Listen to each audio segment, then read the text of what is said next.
Чума. 30 лет она спала в недрах кыргызской земли и вдруг распахнула свои широкие глаза миру. Это уже потом, в начале сентября 2013 года, глава медицинского ведомства страны Динара Сагенбаева сообщила на пресс-конференции, что эпидемиологическая ситуация в Кыргызстане стабильная и угрозы заражения бубонной чумой нет. А 2 неделями раньше, когда в Аксуйском районе Иссык-Кульской области скончался 15-летний подросток из села Ичкей-Джергес и страшный диагноз был подтвержден, Министерству здравоохранения пришлось извлекать уроки и мобилизовать все имеющиеся ресурсы, чтобы остановить инфекцию и защитить людей от возможной эпидемии.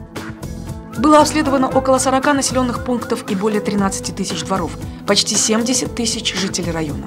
Медицинские работники проявили единство и солидарность, мужество и стойкость и на деле доказали свою профессиональную пригодность в борьбе за жизнь и здоровье людей.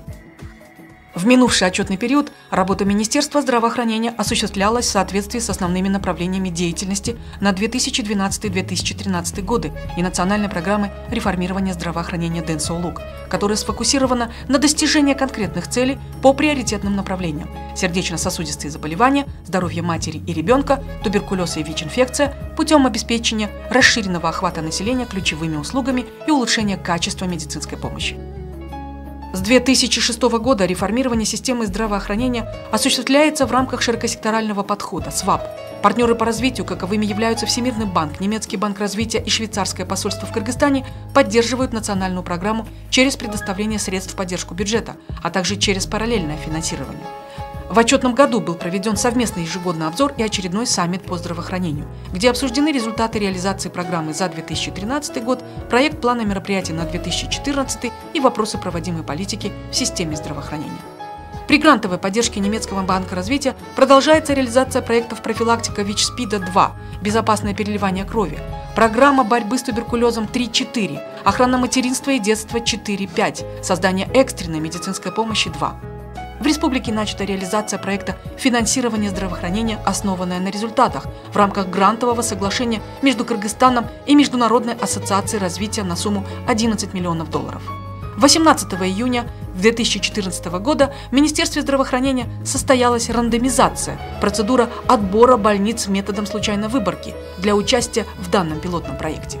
Всего в отборе участвовало 63 районные и сельские больницы, включая центры общеврачебной практики. Запланировано, что в рамках проекта ФОР почти $9 миллионов будут направлены в 22 отобранные больницы.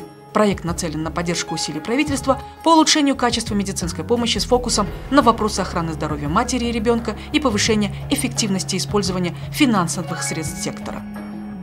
В Минздраве проведена работа по оптимизации структуры ведомства, созданы отделы качества оказания медицинской помощи, лицензирования медицинских и фармацевтических услуг с новым составом специалистов, ответственных за разработку государственной лекарственной политики на 2014-2020 годы.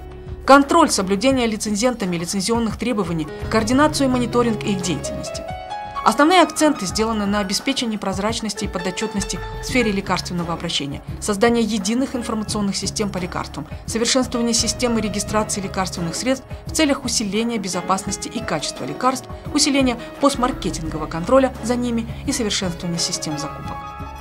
С целью снижения расходов населения были внедрены льготное лекарственное обеспечение в рамках лекарственных пакетов программы государственных гарантий по обеспечению граждан страны медико-санитарной помощью и дополнительной программы обязательного медицинского страхования по льготному лекарственному обеспечению.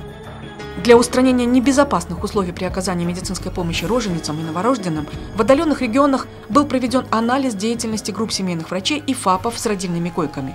В целях предоставления всем гражданам равных возможностей на получение первичной медико-санитарной помощи, независимо от наличия приписки, особенно для уязвимых слоев населения, реализуется совместный приказ Минздрава и фонда ОМС об утверждении правил приписки населения группам семейных врачей. Началась инсталляция программного обеспечения «Приписанное население». Приказом Минздрава утверждено положение о стационарозамещающем отделении в центрах семейной медицины и ГСВ, эффективная организация которых позволит значительно сократить число необоснованных госпитализаций в круглосуточные стационары и высвободить койки для лечения тяжело больных пациентов.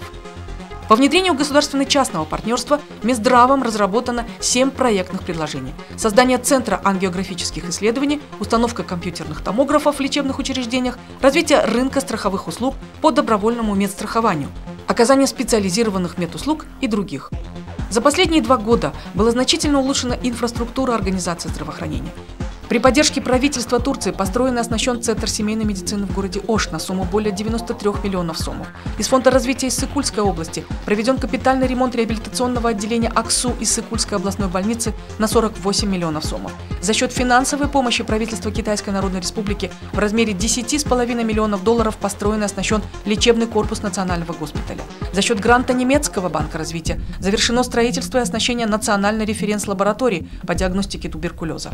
В республике открыто 12 новеньких ФАПов и 2 ГСВ. Проведены ремонтные работы и приобретено лабораторное оборудование и оргтехника в Центре профилактики заболеваний Госсанэпиднадзора. Тендер на строительство и оснащение перинатального блока и капитальный ремонт родильного отделения Центра охраны материнства и детства по линии немецкого банка развития на 10,5 миллионов евро. Проводится работа по проектированию объекта по строительству и оснащению больничного комплекса на 150 коек в городе Ош, финансируемого Китайской Народной Республикой. Немецким банком развития было поставлено радиокоммуникационное оборудование с GPS-навигацией для станции скорой медицинской помощи города Бишкек. За счет СВАП закуплено и поставлено оборудование на сумму $2 миллиона для всех областных родильных стационаров. При поддержке фонда РГН установлен цифровой маммограф на базе ЦСМ номер 1 города Бишкек, а при поддержке правительства Турции ТИКа 2 УЗИ с Доплером, цифровые маммографические аппараты на сумму 17,2 миллиона сомов, Национальный центр онкологии и Межобластной центр онкологии города Ош. 21 июня ТИКа передала Кыргызстану 3 новеньких реанимобиля для санавиации, один из которых уже отправился в южную столицу республики. Национальный центр кардиологии и терапии имени Мирахимова от правительства Японии передано современное портативное медицинское оборудование для предупреждения ревматических пороков сердца. В 2013 году в Кыргызстане оказывали медицинскую помощь 12 770 врачей и 31,5 тысяч специалистов со средним медицинским образованием. В рамках реализации плана мероприятий по противодействию коррупции утверждено положение о конкурсном отборе руководителей государственных организаций здравоохранения. Создан Центр тестирования на базе Института подготовки и переподготовки кадров и его южном филиале в городе Ош. За 2013 год протестировано всего более 3500 медработников и более 1800 специалистов со средним медицинским образованием. В программу дополнительного стимулирования врачей, работающих в организациях здравоохранения отдаленных районах, включен 101 врач. Из них 48 человек являются выпускниками вузов 2013 года. В Кыргызской государственной медицинской академии имени Ахунбаева начата подготовка врачей общей практики в соответствии с требованиями ГОС нового поколения. Пересмотрены учебные программы с ориентацией на подготовку врача общей практики. Для оценки развития клинических навыков внедряется объективный структурированный клинический экзамен, оборудованы кабинеты тестирования. В декабре 2013 года состоялось открытие Центра развития клинических навыков и оценки знаний. В апреле 2014 года КГМА имени Ахунбаева отметила свой 75-летний юбилей. Здесь никогда не забывают своих ветеранов. В декабре 2013 года торжественно отметили 90-летний юбилей профессора Покровской Татьяны Ивановны. По данным Нацстаткома Кыргызской Республики на 1 января 2013 года численность постоянного населения составляла с увеличением примерно 5777 тысяч человек. Рождаемость несколько снизилась, показатель общей смертности населения продолжал иметь тенденцию к снижению. Показатель естественного прироста остался на уровне 2012 года – 21,2 на 1000 населения. Основными причинами смертности кыргызстанцев, как и в предыдущие годы, остаются болезни системы кровообращения, новообразования, внешние причины смерти, болезни органов дыхания, болезни органов пищеварения, инфекционные и паразитарные заболевания. На 1 января 2013 года первичную медико-санитарную помощь населению республики оказывали 65 ЦСМ, 27 ЦУВП, в которых функционирует 691 ГСВ, 17 ГСВ самостоятельные юридические лица и 1010 ФАПов, в которых ежегодно регистрируется около 19 миллионов визитов к врачам и около 5 миллионов к специалистам ФАПов. Врачебными выездными бригадами проводятся медицинские осмотры и консультации. С Стационарную помощь населению республики оказывала 141 организация, в которых развернуто около 26 тысяч коек. В отчетном 2012-2013 году было госпитализировано более 800 тысяч пациентов, проведено более 170 тысяч операций, из них примерно 14% в экстренном порядке. Кыргызстан входит в число 15 стран из 75 с высоким бременем заболеваний, но которые стоят на пути к достижению цели развития тысячелетия к 2015 году. Так, с 2007 года отмечается устойчивая тенденция к снижению показателей младенческой и материнской смертности. В структуре причин младенческой смертности по-прежнему основное место занимают состояния, возникающие в перинатальном периоде, болезни органов дыхания, врожденные аномалии и инфекционные и паразитарные заболевания. В прошлом году по сравнению с 2012 годом примерно на 24% снизился уровень показателя материнской смертности. Отрадно, что это снижение отмечается во всех регионах республики, и этому способствовало внедрение в стране многочисленных программ, и прежде всего по обучению медперсонала, по улучшению питания детей и матерей, по иммунизации и многим другим. За истекший период в Кыргызстане стабилизировался уровень показателя заболеваемости туберкулезом, но имеет место рост количества выявленных случаев лекарственно-устойчивого туберкулеза. Число подтвержденных случаев МЛУ с 2005 по 2011 год равняется 1963 случаям. Минздравом республики проведена реструктуризация службы СПИД. По сравнению с 2012 годом заболеваемость ВИЧ-инфекцией снизилась в 1,5 раза. Значительно снизилась заболеваемость злокачественными новообразованиями. Экстренную медицинскую помощь населению оказывали 3 центра и 119 отделений экстренной медицинской помощи, которыми ежегодно обслуживается более 700 тысяч пациентов, а радиус обслуживания вызовов колеблется от 5 до 75 километров. На протяжении 10-15 лет парк санитарных автомашин обновлялся недостаточно. 80% из них исчерпал свой амортизационный срок эксплуатации и подлежит к списанию. В этой связи большой поддержкой стало приобретение по линии фонда ОМС 50 автомашин скорой медицинской помощи УАЗ. Одним из основных методов заместительного лечения больных с хронической почечной недостаточностью является гемодиализ. В республике наблюдается острая нехватка диализных мест.